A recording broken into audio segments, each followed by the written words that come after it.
crime was committed in the U.S. The U.S. is very strong on money laundering.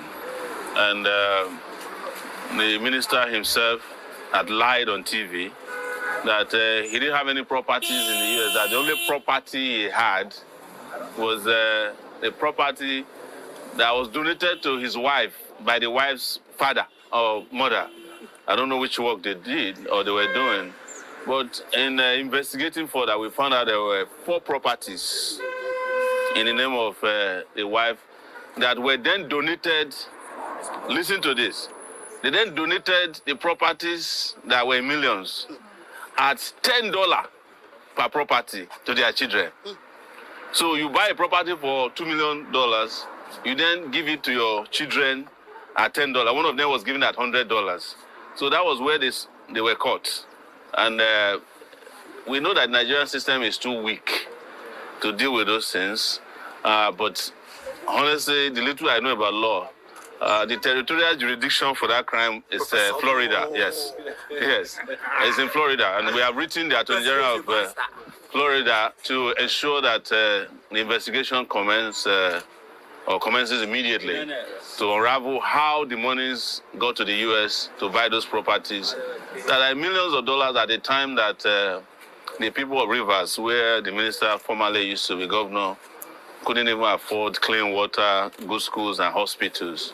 So Florida will get back to us. We also intend on pursuing the Nigerian side of things. We're still working on those things. So, but we want to thank Nigerians in the large numbers who have provided information. This is the first time that we crowdsource on finding information on a crime committed on Nigerian. People were sending information. We found hotels in Rivers, multi-billion naira hotels, hospitals, houses, lands in Abuja. There was a land in which we heard that he paid 8 billion naira in cash to buy a piece of land in River Park Estate.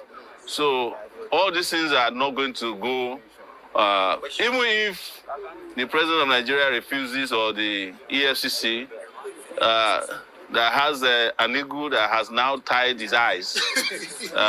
If they cannot do anything, the people of Nigeria will do something about this. Because it's our resources that were stolen. Okay, critics argue that while you raise awareness about activism and transparency in Nigeria, that it has not really translated into real political structure from your own end, and that if you haven't tested your will by contesting at lower grassroots, do you think that is sensible enough? I don't understand where the question came from.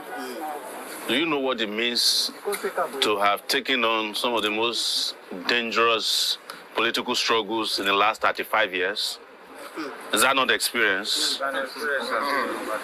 For someone to look at the military in the eyes, military generals, and say, you must quit power, and we force them out of power. We are not talking about military generals who have never fought wars. I fought people who fought in the Biafran War. Abacha, Babangida.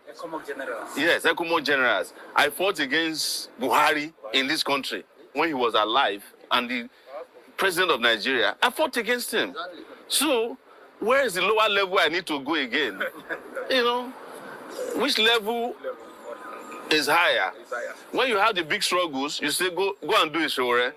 You now ask me to go back to local government. It's like putting a nuclear bomb inside a well. Sorry, are you saying you are contesting? Are you declaring that you are contesting? It's not about, I have always told you that my participation in the political space in Nigeria has nothing to do with election calendars. Those ones are for Rufai and Atiku and the rest of them. They are the ones who come every 4 years from Dubai or wherever they are hiding. I fight every day. This is my second case, court appearance today.